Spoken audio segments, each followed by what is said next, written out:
Bom dia, como é que vocês estão, meus raios de sol? Tudo bem com vocês?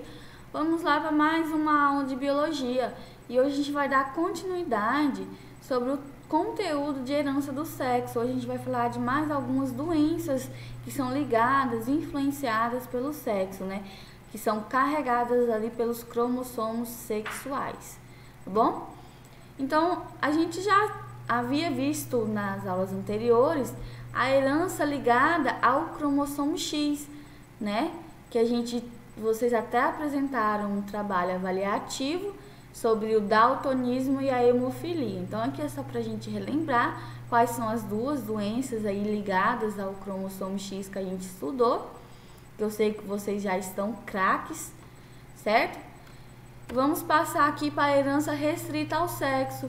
Também vocês já estão carecas de saber, né, que nós temos a hipertricose auricular, que é o excesso de pelos aqui na orelha, né, o crescimento excessivo.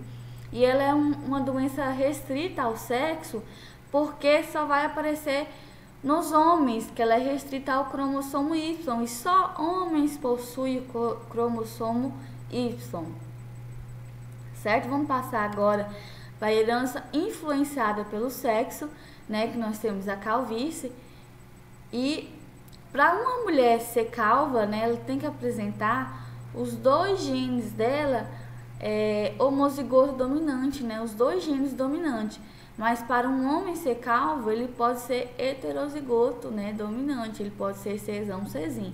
Mas para uma mulher ser calva, ela só vai ser calva quando ela apresentar o gene para a calvície, né, e que ele seja dominante.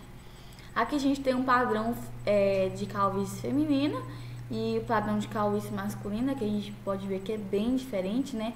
Não é da mesma forma, a mulher calva não vai perder excessivamente os cabelos como o homem. E nós vamos ter outros tipos de herança relacionada ao sexo. Nós vamos ter as alterações nos cromossomos sexuais, né? É como mutações ali nos cromossomos sexuais. Quais são os cromossomos sexuais? Feminino, XX, masculino, XY.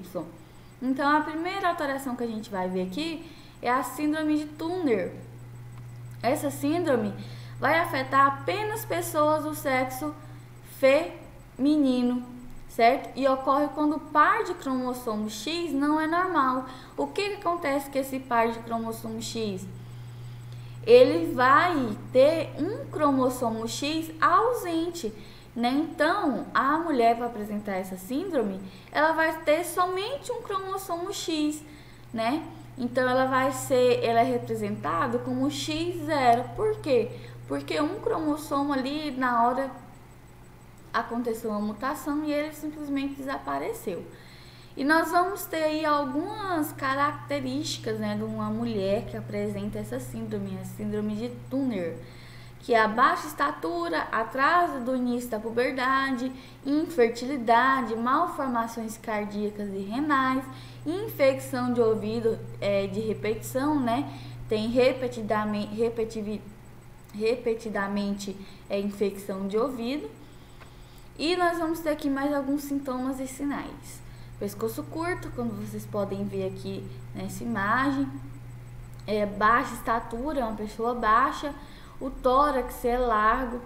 Pouco desenvolvimento dos seios, né? Deformidade no cotovelo, mamilos muito separados.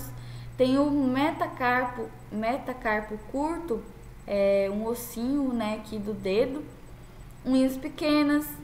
Possui umas manchas marrons no corpo. Ela não vai ter menstruação, por quê? Porque os ovários são subdesenvolvidos, né? Pouco desenvolvido. E aqui a gente vai ter umas imagens de uma adolescente com essa síndrome. Nessa imagem aqui, ela tem 13 anos, aí vocês podem ver que ela não tem nenhum desenvolvimento de seio, a estatura dela é muito baixa. Os braços aqui, ó, são afastados, né, do corpo. Os dedos são mais curtos. E como ela não vai apresentar a puberdade, né? A puberdade dela vai ser tardia e vai ser bem pouca, então ela vai ser infértil, não vai ter desenvolvimento do órgão reprodutor, né? E também aqui uma das características principais, que é esse pescoço largo e curto. Aí outra característica é a escoliose. Escoliose é um problema na coluna, né? Que a coluna ela pode fazer tipo um S, tem escoliose em S, escoliose em C, né? A curvatura da coluna mesmo. Então essas são as características, né, de uma pessoa que tem a síndrome de Turner, de uma mulher, porque só vai apresentar em mulheres, porque vai ser uma alteração lá no cromossomo. Em vez dela ter um cromossomo XX, ela vai ter somente um cromossomo X, ela vai ser X0, certo? Vamos agora para a síndrome de Klinefelter. Não sei se eu falei certo. Depois vocês pesquisem no Google aí como é que se fala certo. Essa síndrome é uma alteração cromossômica que foi identificada em 1942 por Henry Fischer Klinefelter, né? A síndrome levou o nome desse cara aqui. E ela é caracterizada pela presença de um cromossomo X a mais em indivíduos do sexo masculino. Em comparação com a síndrome de Turner, que ela vai apresentar somente no sexo feminino, aqui a gente já vai estar trabalhando com o sexo masculino. E o indivíduo normal apresenta 44 cromossomos autossômicos, né? Os cromossomos normais do nosso corpo. A gente tem 44 cromossomos no resto do corpo e 2 pares de cromossomos sexuais. No caso dos homens é o XY. Apresenta no total 46 cromossomos. E o portador da síndrome, né, um homem que tem essa síndrome, ele vai possuir 44 cromossomos autossômicos e vai apresentar um cromossomo X a mais. Ele vai ficar como? Com 47 cromossomos. Ele vai ser XXY. Que doideira isso, né?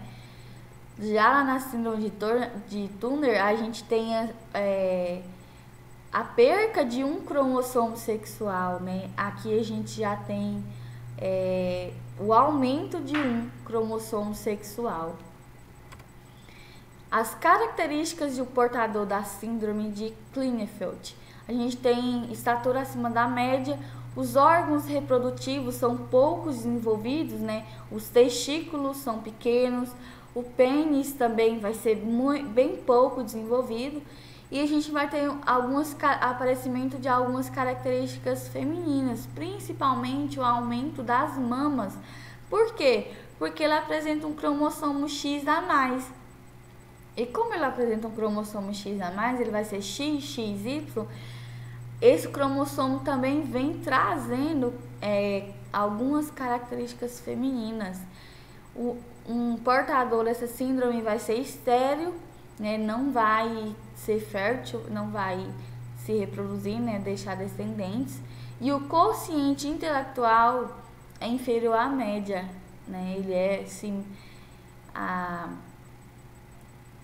o intelectual dele é mais devagar, vamos dizer assim. E também vai ter uma tendência à calvície, né?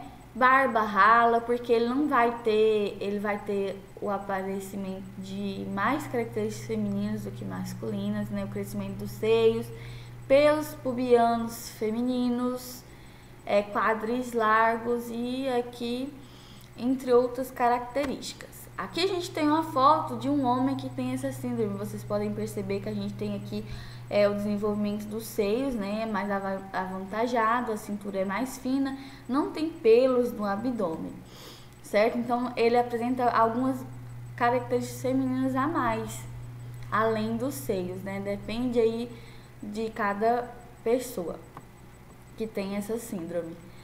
E é isso, pessoal. Então, quem tem a síndrome de Klinefelter, ele tem cromossomo XXY, e lá na síndrome de Turner falta um cromossomo, né? A mulher vai faltar um cromossomo, ela vai ter apenas um cromossomo X, tá? Então, por hoje é só. Obrigada pela atenção. Se vocês tiverem alguma dúvida que surgiu no decorrer do vídeo, estou aqui para responder, tá bom? Muito obrigada e até mais.